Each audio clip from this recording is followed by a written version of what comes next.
Hello প্রিয় শিক্ষার্থীবৃন্দ, আসসালামু আলাইকুম। কেমন আছো তোমরা সবাই? আশা করি ভালো আছো। তোমাদেরকে স্বাগত জানাচ্ছি তোমাদের প্রিয় চ্যানেলের আরেকটি ভিডিওতে। তোমরা যারা এসএসসি ও সমমানের পরীক্ষার ফলাফলের জন্য অধীর আগ্রহে অপেক্ষা করতেছো, আজকের এই ভিডিওটি মূলত তাদের জন্য। তোমরা হয়তো ইতিমধ্যেই শুনেছো যে 20শে জুলাইয়ের মধ্যে তোমাদের ফল প্রকাশের একটা প্রাথমিক ডেট ফিক্সড করা হয়েছিল, কিন্তু সেটি আর প্রকাশ করা হয়নি। এরপর সেই সময়সূচি পরিবর্তন করে বলা হয়েছিল যে 28শে জুলাইয়ের পর যে কোনো দিন ফলাফল প্রকাশ করা হবে। তবে শেষ পর্যন্ত সেই সময়সীমাও রক্ষা করা হয়নি। কেন এমন হচ্ছে? কেন তোমাদের এই এসএসসির ফল প্রকাশে এত বিলম্ব হচ্ছে? বিস্তারিত আজকে জানিয়ে দেবো। আশা করব ভিডিওটি কন্টিনিউ করবা। আর এরকম লেটেস্ট শিক্ষামূলক তথ্যগুলো যদি সবার আগে পেতে চাও, তাহলে তোমাদের প্রিয় এই চ্যানেলটি সাবস্ক্রাইব করে দিবা। বাংলাদেশের একটি জনপ্রিয় অনলাইন শিক্ষা বিষয়ক পত্রিকা হচ্ছে দ্য ডেইলি ক্যাম্পাস.com। দ্য ডেইলি ক্যাম্পাস.com আজকে একটি নিউজ প্রকাশ করেছে, যার হেডলাইন করেছে 20শে জুলাইয়ের ডেডলাইন পেরিয়ে আরও 21 দিন, এসএসসির ফল প্রকাশে কেন এত বিলম্ব। মূলত এই নিউজটি তোমাদের সাথে শেয়ার করব, তাহলে তোমরা বিস্তারিত জানতে পারবা। চলতি বছরের এসএসসি ও সমমান পরীক্ষার ফলাফল প্রথমে 20শে জুলাইয়ের মধ্যে প্রকাশের কথা জানানো হয়েছিল। পরে সেই সময়সূচি পরিবর্তন করে 28শে জুলাইয়ের পর যে কোনো দিন ফল প্রকাশের পরিকল্পনার কথাও জানানো হয়। তবে শেষ পর্যন্ত সেই সময়সীমাও রক্ষা করা সম্ভব হয়নি। সর্বশেষ ঘোষণা অনুযায়ী আগামী 10শে আগস্ট ফল প্রকাশ করা হবে। বারবার ফল প্রকাশের তারিখ পরিবর্তনের কারণে শিক্ষার্থী এবং অভিভাবকদের মধ্যে কিছুটা উদ্বেগ তৈরি হয়েছে। সামাজিক যোগাযোগ মাধ্যমেও এ নিয়ে নানা ধরনের আলোচনা, গুঞ্জন ও জল্পনা কল্পনা ছড়িয়ে পড়ছে। বিগত কয়েক বছরের ফলাফল বিশ্লেষণ করলে দেখা গেছে যায় যে 2025 সালের দেশের 11টি শিক্ষা বোর্ডে গড় পাশের হার ছিল 68.45%। 2024 সালে গড় পাশের হার ছিল 83.04%। 2024 সালের পাশের হার ছিল 83.4%। 2023 সালে 80.39%। 2022 সালের 87.44% এবং 2021 সালে 93.58%। ধারণা করা হচ্ছে এবার ফলাফল বিগত সময়ের চেয়ে খারাপ হতে পারে। সম্প্রতি শিক্ষামন্ত্রী ডক্টর আ.ন.ম এহসানুল হক মিলন 20শে জুলাইয়ের মধ্যে এসএসসি ও সমমানের পরীক্ষার ফল প্রকাশের কথা জানিয়েছিলেন। 11 জুলাই ঢাকা শিক্ষা বোর্ডের চেয়ারম্যানও ওই সময়ের মধ্যেই ফল প্রকাশের প্রস্তুতি চলছে বলে জানান।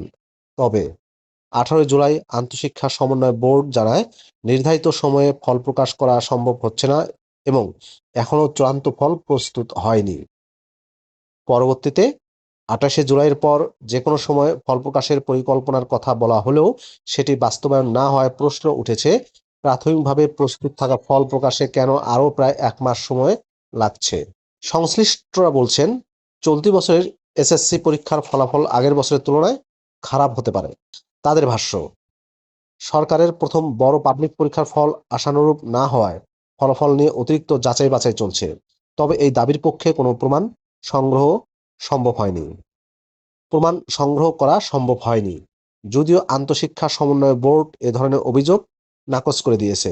তাদের দাবি, টানা বৃষ্টি ও বন্যা পরিস্থিতির কারণে এইচএসসি ও সমমান পরীক্ষার প্রস্তুতি এবং প্রশাসনিক কার্যক্রমের চাপ তৈরি হয়েছিল। এর প্রভাব এসএসসির ফল প্রকাশের কাজেও পড়েছে। বিষয়ে আন্তঃশিক্ষা সমন্বয় বোর্ডের সাব কমিটির সভাপতি এবং ঢাকা মাধ্যমিক ও উচ্চ মাধ্যমিক শিক্ষা বোর্ডের চেয়ারম্যান প্রফেসর সৈয়দ আখতারুজ্জামান বলেন, ফলাফল ট্যাম্পারিং বা ঘষা মাজার কোনো সুযোগ নেই। এ ধরনের খবর সম্পূর্ণ বানোয়াট। পরীক্ষকদের অভিজ্ঞতায় ফেলের হার বেশি। ঢাকা, রাজশাহী, বগুড়া, ঝিনাইদহ, বরিশাল, সিলেট, চট্টগ্রাম সহ দেশের বিভিন্ন জেলার 20 জনের পরীক্ষকের সঙ্গে কথা বলে জানা গেছে, চলতি বছরের এসএসসি পরীক্ষার সামগ্রিক ফলাফল খারাপ হতে পারে। বিশেষ করে গণিত, ইংরেজি, পদার্থ এবং রসায়নের ফলাফল খারাপ হতে পারে। শুধু এই বিষয়গুলোই নয়, ইসলাম শিক্ষা, জীববিজ্ঞান সহ তুলনামূলক সহজ হিসেবে পরিচিত বিষয়গুলোতেও ফেল করেছেন পরীক্ষার্থীরা, যা সামগ্রিক ফলাফলে প্রভাব ফেলতে পারে বলে মত পরীক্ষকদের।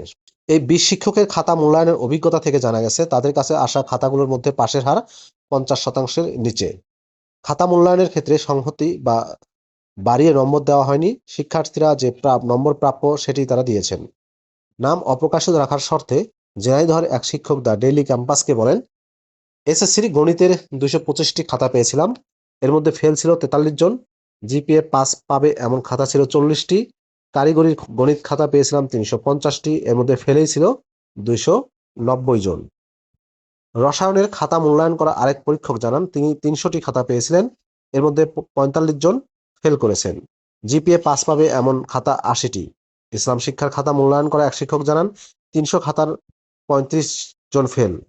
ইসলাম শিক্ষা এই অবস্থা হলে অন্য বিষয়গুলোর অবস্থা কেমন হতে পারে সেটি সহজেই অনুমেয়। গাজীপুরের একজন প্রধান পরীক্ষক বলছিলেন, আমি 6000 খাতা দেখেছি, এর মধ্যে অর্ধেকই ফেল। ফেলের ক্ষেত্রে বিগত 10 বছরের সব রেকর্ড ভেঙে গেছে। তবে মন্তব্য করার পর নিজের নাম পরিচয় উল্লেখ না করার অনুরোধ জানিয়েছেন তিনি। খাতা মূল্যায়নের সাথে যুক্ত পরীক্ষক এবং প্রধান পরীক্ষকের এমন অভিজ্ঞতার বিষয়ে জানতে চাইলে আন্তঃশিক্ষা সমন্বয় বোর্ডের সভাপতি প্রফেসর সৈয়দ আখতারুজ্জামান বলেন, কোনো শিক্ষা প্রতিষ্ঠান বেশি ফেল হবে, আবার কোনোটিতে বেশি পাস হবে। আপনি প্রতিবেদক যাদের সাথে কথা বলেছেন তাদের ক্ষেত্রে এমনটি হতে পারে, আবার অন্যদের ক্ষেত্রে পাশের হার আরও বেশি হতে পারে। ফলে 20 জন শিক্ষকের অভিজ্ঞতাকে সামগ্রিক ফলাফল হিসেবে ধরে নেওয়া যাবে না। এদিকে সামাজিক যোগাযোগ মাধ্যম ফেসবুকের বিভিন্ন গ্রুপে দেখা যায় এবার এসএসসির ফল খুব খারাপ হয়েছে, সেজন্য প্রকাশ করতে সময় নিচ্ছে বোর্ড। কোথাও কোথাও লেখা হয় পাশের হার বাড়াতে সময় নিচ্ছে শিক্ষা বোর্ড। আবার শিক্ষা বোর্ডের একাধিক কর্মকর্তাও এমন ইঙ্গিত দিয়েছেন, যদিও এ ধরনের খবরকে ভিত্তিহীন বলে দাবি করেছে আন্তঃশিক্ষা সমন্বয় বোর্ডের সভাপতি প্রফেসর সৈয়দ আখতারুজ্জামান। তিনি জানান, ফেসবুকে ছড়ানো খবরের সত্যতা নেই। প্রিয় শিক্ষার্থীবৃন্দ, এই ছিল মূলত এসএসসির পরীক্ষার ফলাফলের প্রকাশ নিয়ে সর্বশেষ একটি আপডেট তথ্য। কেন এমন বিলম্ব হচ্ছে আশা করি তোমরা বুঝতে পারছো। ভিডিওটি তোমাদের কেমন লাগলো অবশ্যই কমেন্ট করে জানিয়ে দিবা। ভালো থাকবা সবাই, আল্লাহ হাফেজ।